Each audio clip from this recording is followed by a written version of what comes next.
What's up, everybody? I'm Z-Wade, the Z-Wade, and Z-Wade Photo, and by now I'm sure you've heard the news.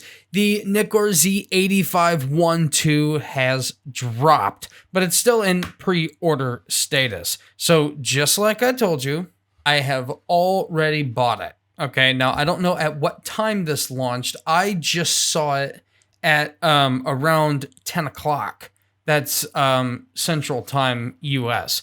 It's labeled as back ordered, but it's also labeled as like pre-order. So I don't know what's going on there. Either way, I already dropped it. I've been preparing for this for a while. I was actually a little off on the price, although I said $2,600 plus, and so I was actually pretty close. It's $2796.95. So of course, new item coming soon, and I was also $100 off on the Nikon Z 26mm. Here it is, $496. I thought this was going to be $300 to $400, and it's basically $500. So I'm about $100 too cheap on both of those lenses. But this one here, it's a full frame format.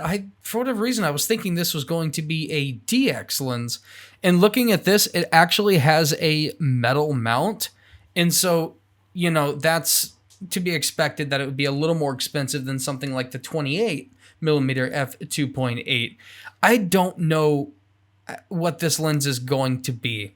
I'm tempted to get one if it's not crazily back ordered, just to try it out, to see how it does, because it looks very, very small.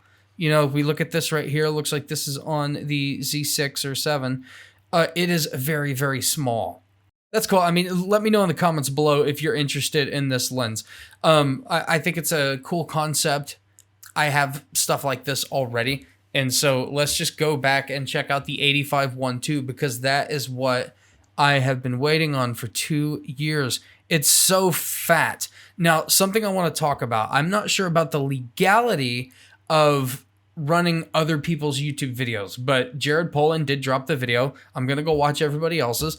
And what I can tell right off the bat, looking through the Atomos, it does have some secret sauce going on, right? And so it has more contrast than the 85 1.8 does. I could tell that instantly. Now, I'm not a huge fan of the 85 1.8, okay? It was not my cup of tea. Too slow, or a little bit flat.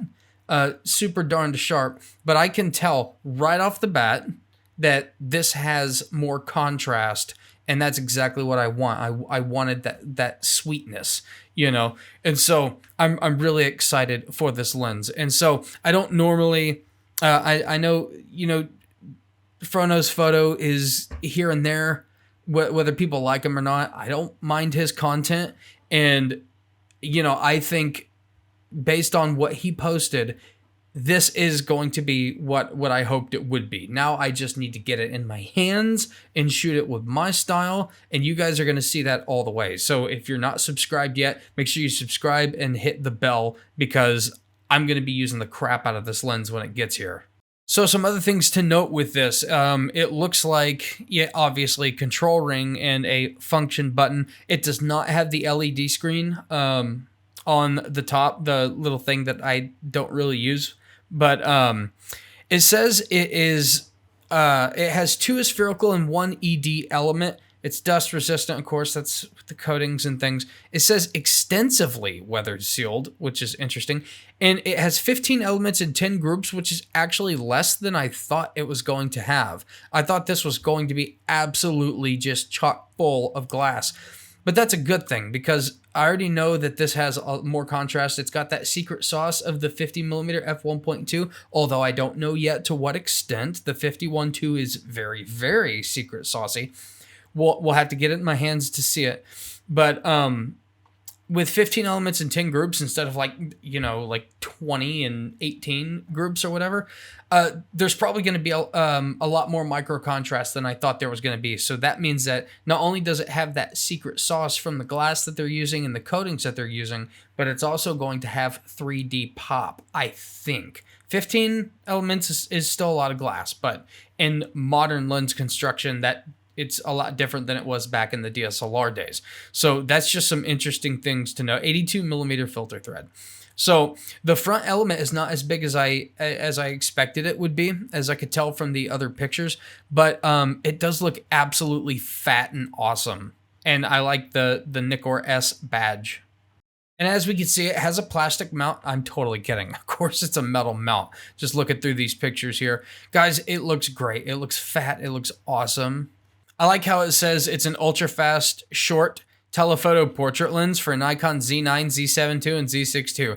Absolutely no love for the Z6 or Z7 or anything else. I just find that a little funny. Let me know in the comments below if you have pre-ordered this or if you're waiting for other people to come out and test it. And also let me know if you're specifically waiting for me to test it. That makes me feel good, and that makes me know that what I think in my testing is valuable to you guys. So make sure you let, we have one more picture of it mounted up to my baby, the Z9, and it looks just absolutely fantastic. In fact, I want to look for more Z9 images. Is there any more? Look how fat it looks. Oh my gosh, it is so girthy. Actually, there's some sample images as well, but I think Nikon should hire me. I can tell you that this was not shot at 1.2. This is an advertisement piece because I've already seen other images, and this is probably more like f1.8 or something like that, because this should be more cat-eyed. And so this is a piece of advertisement. It still looks, this is actually this is a bad photo. That's enough of that, guys. Subscribe to the channel so you can see my portraits, okay? I'm a contrast fiend, right? So these images are gonna pop. They're gonna be amazing.